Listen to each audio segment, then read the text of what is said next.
Welcome to Sweet Life Beat Life. We hope this video helps. You begin by finding the caseback type and securing the watch face down on a soft cloth. This prevents scratches while you work. Use the right opener, snap case knife, 1/4-turn wrench, or screwdriver so you don't damage the rim.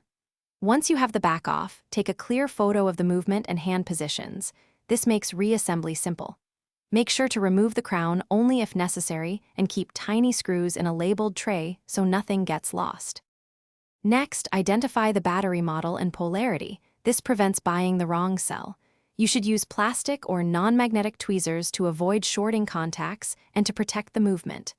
Carefully lift any retaining clip or unscrew tiny fasteners, keeping parts in order on your tray.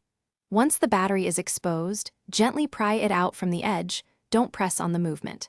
After removal, compare the new cell to the old one to confirm size and voltage before inserting. Install the new battery with the same polarity orientation. Press it flat into its seat without sliding across contacts to avoid damage. Once seated, resecure any retaining clip or screw in the same order you removed them.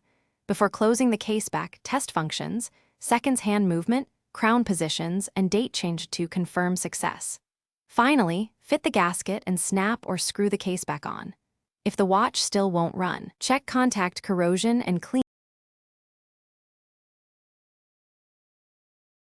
Thanks for watching. Consider subscribing if we helped you.